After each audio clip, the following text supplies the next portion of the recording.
Dice है, ठीक है, डाइस मतलब पासा।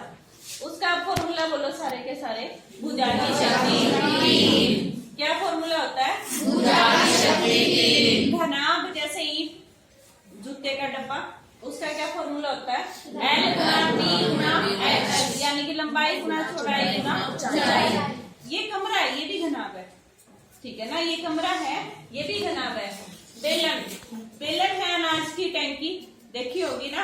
अच्छा, बिजली की जो पाइप लगाते हो, सारी जगह पानी की पाइप, वो सारे बेलन है। पाई आर स्क्वायर एच। शंकु, शंकु होता है जैसे सॉफ्टी है तुम्हारी, या फिर टोपी जो पहनते हो बर्थडे पे, वो सारे शंकु हैं।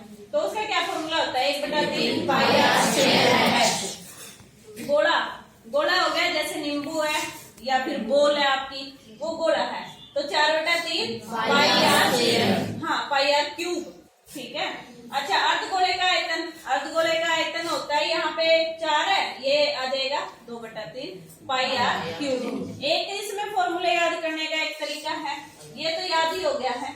इन दोनों फॉर्मूलों में जो बेलन का है वो याद कर लो, शंकु के आगे 1/3 लिख दो, बेलन आ रहा है, सेम टू सेम फॉर्मूला, ठीक है ना।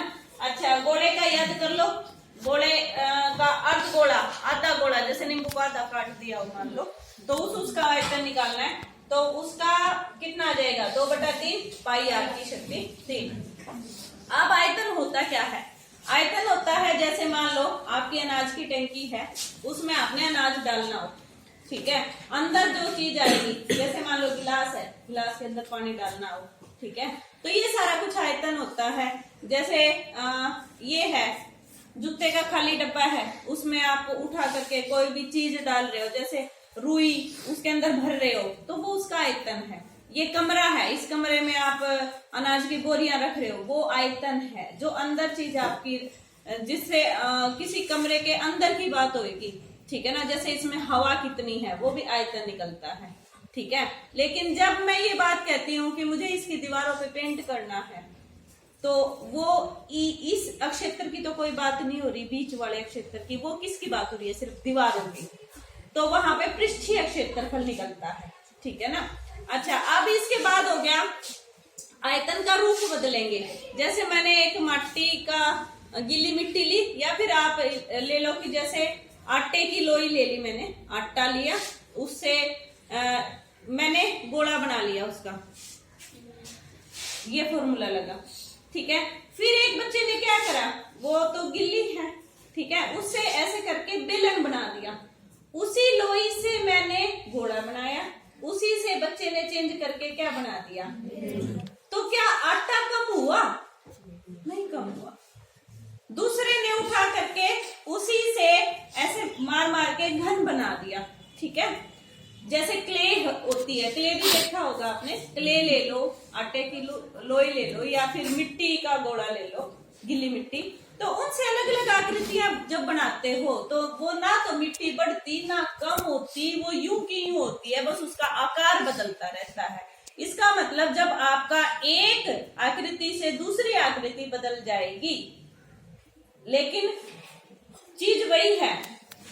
जैसे मान लो आपको क्या कहेंगे कि ये है सोने का वो बेलन, इसको पिघला के, पिघल सकता है सोना, लोहा भी पिघलता है, सोना भी पिघलता है, सारी चीजें, सारी धातुएं पिघलती हैं, तो उसको पिघला करके आपने शंकु बना दिया, तो वो उस बेलन का आयतन और शंकु का आयतन क्या होगा? बराबर।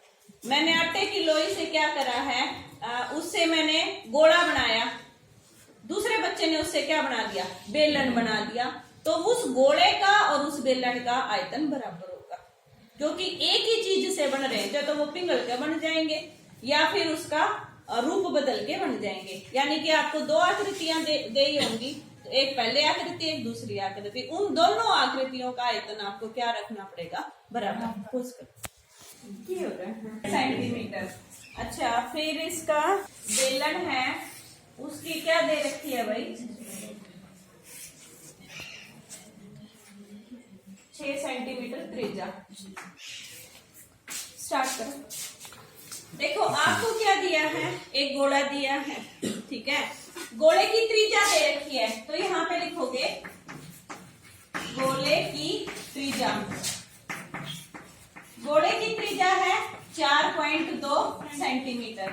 ठीक है, अब इस गोले को पिघला करके क्या बनाया गया है, बेलन। तो बेलन की त्रिज्या कितनी दे रखी है, बेलन की त्रिज्या, बेलन की त्रिज्या है 6 सेंटीमीटर। अब ऊंचाई भी होती है बेलन में, और वो चीज इसमें दी नहीं है, तो उसको h ही ले लो। ठीक है, अब आपको पता है कि इसको पिघला करके बनाया गया, इसका मतलब दोनों का आयतन क्या होगा, बराबर, यहाँ बराबर होगा। तो गोले का आयतन, आयतन को किसके बराबर लिखना है, बेलन के आयतन के बराबर।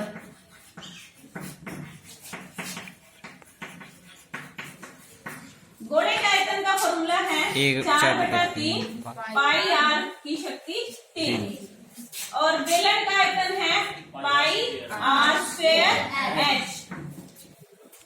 ठीक है, अब दोनों में पाई है, पाई से पाई को काट दो, शुरू में काट दिया करो, जब दोनों फॉर्मूलों में पाई आ जाए तो काट दो उसको।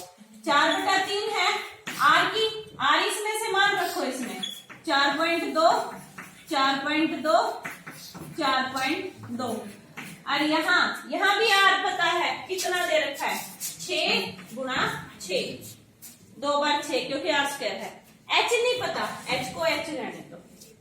ठीक है, अब इनमें से क्या करोगे, थोड़ा सोल्ड आउट करो।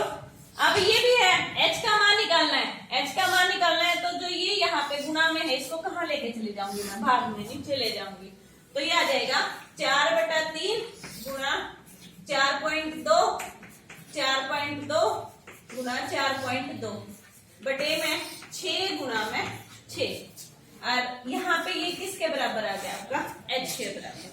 अब इसको हल करना है, हल करने के लिए हम क्या करेंगे, जो ये पॉइंट है, एक पॉइंट हटाया, देखो 42 है, एक पॉइंट हटाया तो मैं नीचे क्या कर दूंगी 10, इसका पॉइंट हटाऊंगी तो मैं नीचे 10, इसका पॉइंट हटाया तो नीचे 10।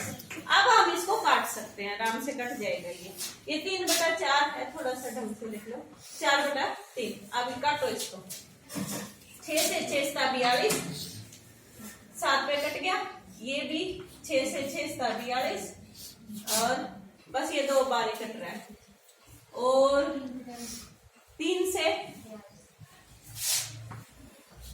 3 एकम 3, 3 चौके 12, 2 पे 10 को मत काटो, जो इस तरीके से नीचे 10 आ जाए ना उसको मत काटा करो, क्योंकि हम क्या करेंगे ऊपर गुणा करके पॉइंट लगा देंगे, पुश कर दो। देखो आपने गुणा करी, 7 और 7 की गुणा करी 49 आ गया, 14 की और 4 की गुणा करी 56 आ गया है।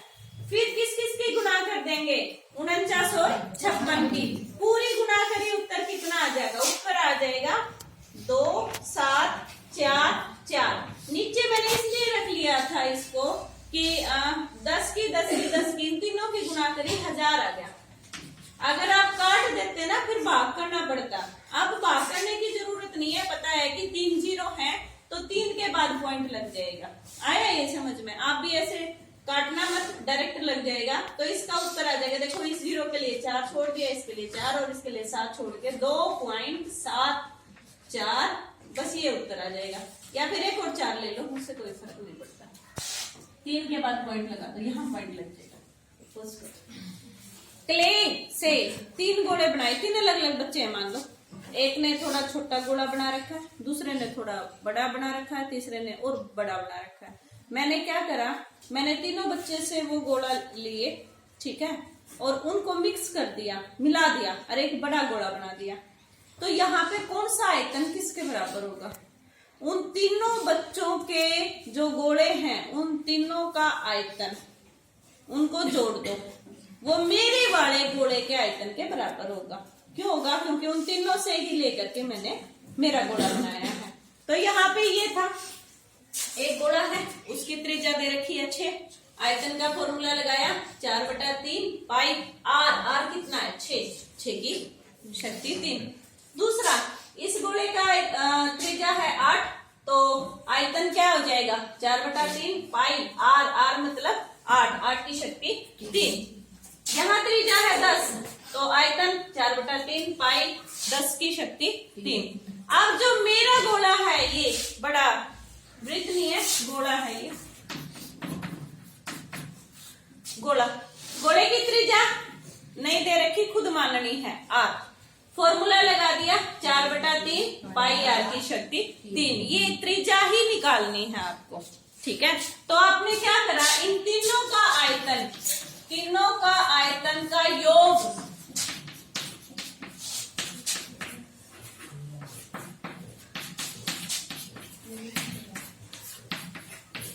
किसके बराबर लिखना है, बड़े गोले के आयतन के बराबर। अब देखो 4/3 इसमें से तीनों में से कॉमन है, 4/3 भी कॉमन है, पाई भी कॉमन है। अंदर बचेगा 6 की शक्ति 3, 8 की शक्ति 3, 10 की शक्ति 3 बराबर है 4/3 पाई r की शक्ति 3। और मैंने बताया बराबर से इधर और उधर अगर सेम चीज है तो वो दोनों कट जाते हैं, ये और ये दोनों चीजें हट जाएंगी। वो एक तरीके से आपका भाग में आएगा तो वो इससे कट जाएगा, ठीक है ना। अब जो बचेगा वो ये लिख लो,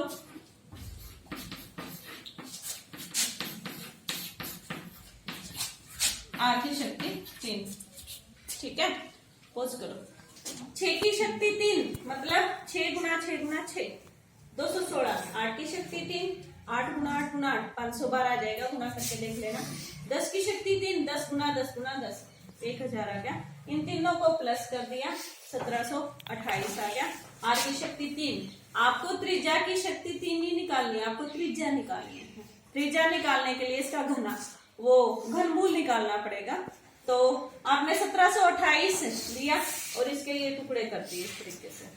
तो इन टुकड़ों को लिख लो, क्या आ जाएगा 2 गुना 2 गुना 2 2 गुना 2 गुना 2 गुना 3 गुना 3 गुना 3 किसके बराबर है, r की शक्ति 3, ठीक है ना।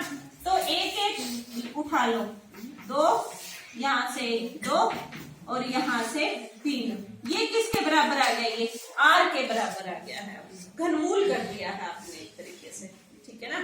तो 2 दूनी 4 3 12 उत्तर आ जाएगा। तो त्रिज्या कितनी आ गई आपकी 12।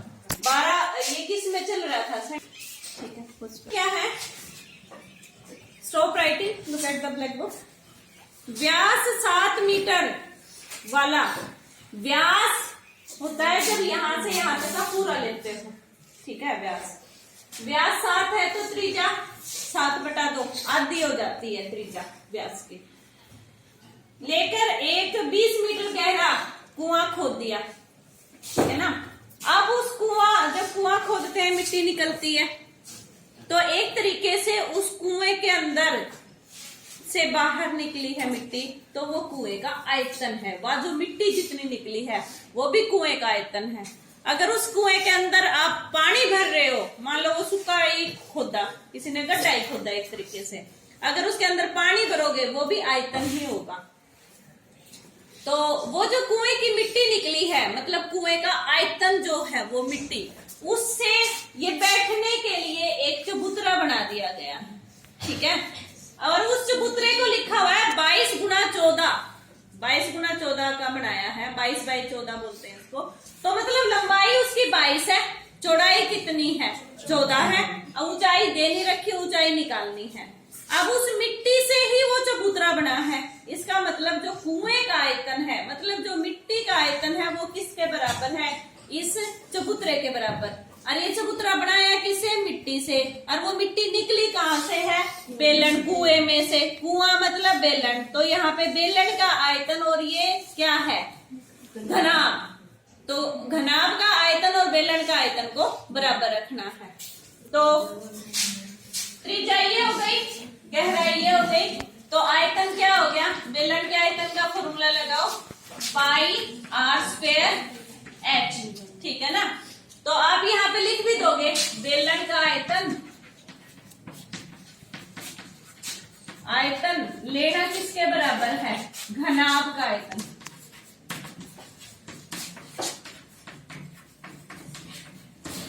यहाँ पे ऐसे कर लो, तो बेलन का आयतन होता है पाई r² h। और घनाभ का आयतन लंबाई गुणा चौड़ाई गुणा ऊंचाई l गुणा b गुणा h। तो पाई 22/7। अगर इधर पाई होती तो पाई से पाई में काट देती, लेकिन इधर पाई है ही नहीं, तो 22/7। त्रिज्या कितनी है 7/2, 7/2। ऊंचाई कितनी है 20। ये सारे मान मैंने यहाँ से इसमें रख दिए। इसमें लंबाई है 22, चौड़ाई है 14, ऊंचाई निकालनी है। ठीक है, अब जो कट रहा है उससे काट दो। 7 से 7 कट रहा है, 2 से 10 आ जाएगा, इस 2 से 11 आ जाएगा। ऊपर बच गया है 11 गुणा 7 गुणा 10, और इधर बच गया है 22 गुणा 14 गुणा h। अब ये 22 और 14 यहाँ पे गुणा में है, आपको h का मान निकालना है। h मतलब ऊंचाई, ऊंचाई निकालनी है। तो यहाँ से ये इधर भाग में चले जाएंगे, भाग में ले जाओ। 11 गुणा 7 गुणा 10 बटे में 22 गुणा 14, ये आ जाएगा h। काट दो इसको, 11 दूनी 22, 2 पे 7 दूनी 14, 2 से 5, तो ऊपर बच गया है सिर्फ 5 और नीचे बच गया है 2। ये आ गया है h का मान। h चल रही थी आपकी मीटर में, तो ये आ जाएगा 5/2 मीटर लिख दो, या फिर इससे भाग दोगे तो 5 का आधा 2.5 यानी कि 2.5 मीटर। ये हो जाएगी ऊंचाई। किसकी ऊंचाई? चबूतरे की ऊंचाई। तो आप लिखोगे चबूतरे की ऊंचाई बराबर है 2.5 मीटर। बस।